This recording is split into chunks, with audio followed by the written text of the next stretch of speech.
Hello, my name is Maria, and welcome to Vixens Victorious. And this is where we talk about everything Vixens. And this little guy here is Bobby. He's so cute.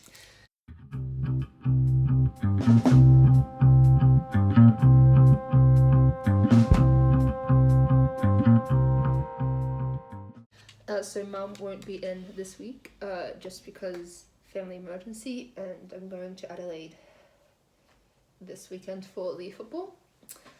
So yeah, I'll be doing it by myself this week, but she'll be back next week. So to kick off this video, I just like to talk about how Vixens went. Last Sunday, it was Mother's Day, 9th of May. Took Mum there, we both went together, we both watched it live. We lost, but we did better than last week, that's for sure. I think we're improving. It's sort of like we're just doing a little bit better each time at the moment than it's only been the first two rounds. But I think there's definitely good things to come for it. Everything's looking good. I don't think we should start panicking yet. But you're really good. The start of the fourth quarter was really powerful. I feel like that was the most control we've been just all season so far. And then Lanny had to call a timeout because we just came out so strong. And I think everyone was surprised. And it's like 2020, we're not too far off it. I think it's just because we have a whole new attacking half that it's sort of changed just the group dynamic, and that's bound to happen. Watson is out because of a broken foot. We've had a goal shooter and goal attack just like retire from the end of the 2020 season.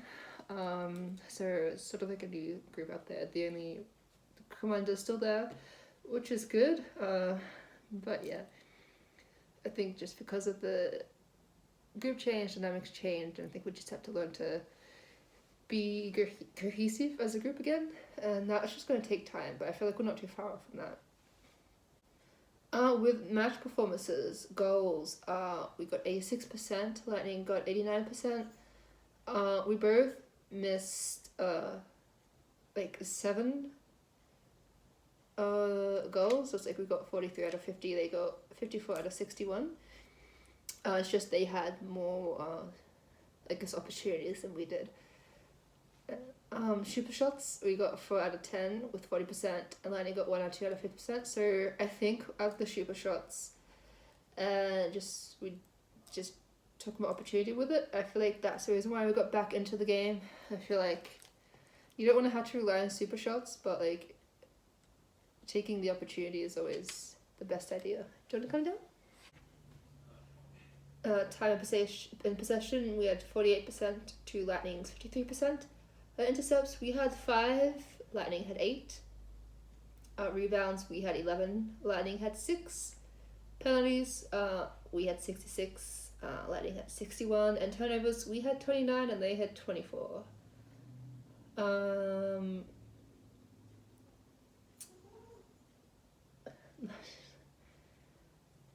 All in all, it was a bit, we had chances and I don't think we took full control of them. I feel like if we did, the game would have played out differently. That is for sure. But I guess we're just still learning to play as a team. Possum, what is that?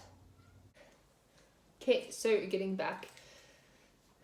So with player performances, the most goal assists do go to Maloney with 14, which is massive. Most rebounds go to Weston, Barkmeyer, and Comwender with 3 each. The player with most center pass receives is Mundy with 13.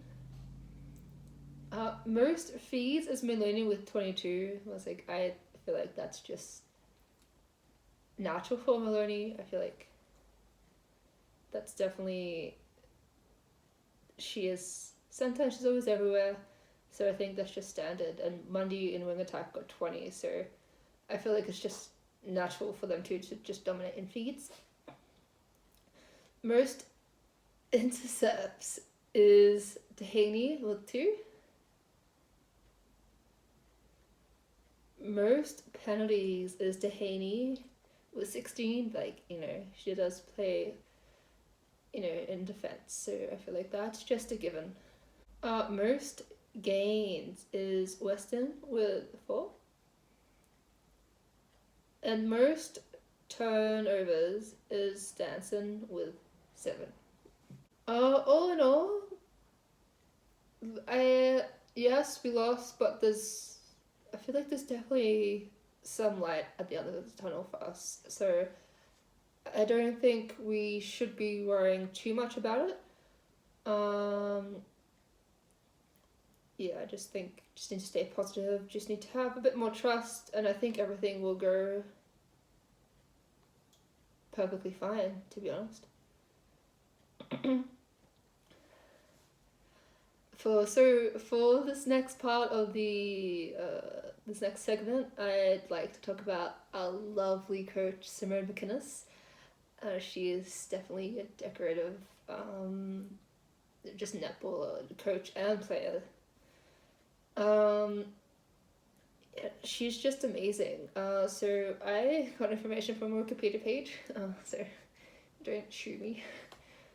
So Simone McInnes, OAM, is a former Australian netball international and the current head coach of Melbourne Vixens in Suncorp Super Netball.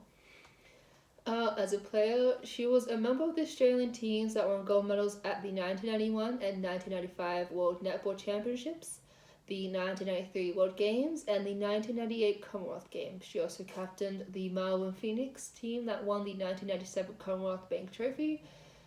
She was head coach when the Vixens won the 2014 ANZ Championships and the 2020 Suncorp Super Netball titles.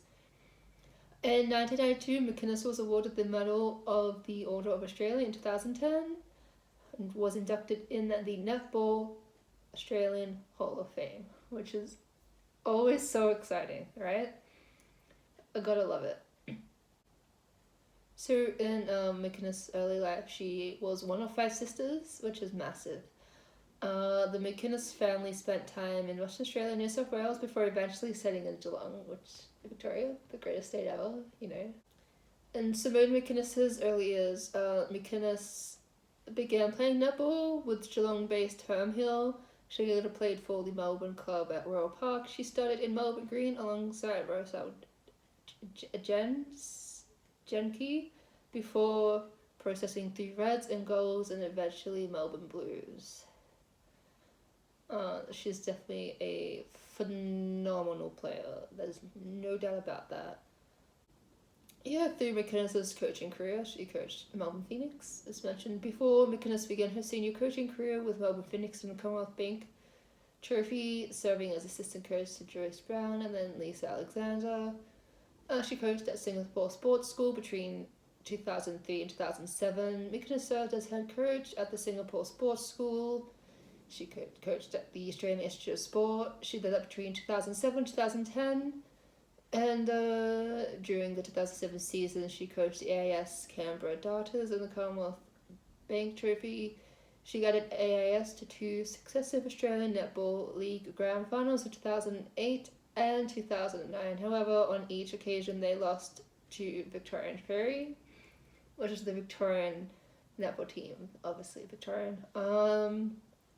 McInnes also coached Australia under-21 between 2008 and 2009. McInnes served as head coach for the Australian under-21 team.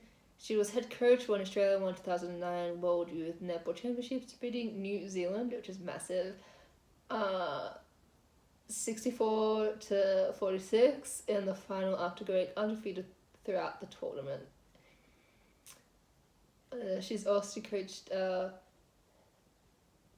Tanzania. I'm not sure if I'm saying it right. But between 2010 and 2011, McInnes served as head coach for Tanzania. She subsequently got them to third place in 2010 Netball Singapore Nations Cup. And obviously now she's coaching Melbourne Vixens. McInnes joined Melbourne Vixens coaching staff as support specialist coach for the 2012 ANZ Championship season. In September 2012, she was appointed Vixens head coach, and she has guided Vixens to the 2014 ANZ Championship and the 2020 Suncorp Super Netball titles. So she's obviously a very accomplished coach as well as an accomplished player. And the last bit about Simone McInnes is the Sargent McInnes Cup. The Sargent McInnes Cup is awarded annually to the aggregate winner of the two Suncorp Super Netball matches between Melbourne Vixens and New South Wales Swifts. It is named in honor of McInnes and Annie Sargent. It was first introduced in 2004 during the Commonwealth Bank Trophy era. Sydney Swifts, Hunter Jaggers, Melbourne Phoenix, and Melbourne Crystals have previously competed for the trophy. So, yeah, there's obviously, she's definitely well accomplished, that's for sure. Love having her as coach. I don't play netball. I've never played netball. I've only ever watched and consumed netball. And she does, just on face value, she just seems like a great coach. And she always just seems like she knows what she's doing. Definitely has a big netball brain. On other news, in Suncorp Super Netball, there was the introducing of Ken Waswell Arena. It says on the website, just like the netball court Giants at Collingwood round 2 clash was a game of thirds, the Giants dominated the opening quarter. A game of thirds, that's really genius. The Giants dominated the opening quarter and half, a sentiment in the middle of the fight back from the Magpies to end proceedings. Also to Swifts can't break fever, so obviously fever really tore through the Swifts. This was one of those games where you wish the timekeepers would throw the clock out the window and just watch the players go for as long as they like. Funnily enough, the timekeepers were thinking the exact same thing. So technical difficulties aside, this was one of the best games of Super Netball I've ever watched. So apparently that was a very close game. A very entertaining game. I didn't see it, so probably should watch it. In other news, lighting a fire, but Vixens building. And it says that the cold hard truth for the Vixens right now is that for the first time in the... Oh, you good? You good, puppy? In the Suncorp Super Netball era, Melbourne are 0-2 to start the season. You know what? I wouldn't worry about that at the moment, because we are definitely building, but I feel like we are building at a very fast rate. It's not gradual building. It's you see a big improvement this week from last week, so I wouldn't worry too much about it. And the fantastic Firebird sizzle. One big hope this season is that Firebirds finished either 3rd or 4th. Why? Because that would mean I could potentially watch them 17 times this year if they make the grand final. So if you did bet Thunderbirds, 68-57 at Nissan Arena. So that's good for them. I think, was it a few years ago they finished on the bottom of the ladder? I don't remember what happened the year before, but they've definitely improved since they're just being on the bottom, so that's good for them. Yeah, I just think, just with the netball ladder, you either have to be winning consistently, losing consistently to have a cemented spot on the ladder. So it's kind of unfortunate. Like, you can definitely see when a team is consistently losing, is consistently winning, and then everyone else just kind of fluctuates. But yeah, that's just the way it goes. This Sunday, the 16th of May at 1 p.m, we played New South Wales Swifts at Ken Roswell Arena. That's gonna be exciting. I don't know why. It's just, I knew we have that rivalry with the Swifts. Obviously, they're the team I do want to win against the most. Like in AFL, I want the Bulldogs to win against GWS the most. It's just that rivalry they just want to win. You know what I'm saying? It's like, so we had the rivalry against New South Wales, and we had the rivalry against the Collingwood Magpies, and it's just that one that you want to win. I feel like if past performance is an indicator of future performance, I feel like it's going to be a close one. We might win or lose by like maybe 2 or 3 goals. I don't think there's going to be too much of a difference when it comes to the final outcome, to be honest. And I'm very excited to watch it. And we'll just see what our girls come up with this weekend. I'm very excited for it. And yeah. Anyway, that's it for me for today. Mum will be back tomorrow. Not tomorrow, she'll be back next week. Bobby, do you want to say bye? Bye. It's so cute. We'll see you next week, and that's it for me by now. So, bye guys.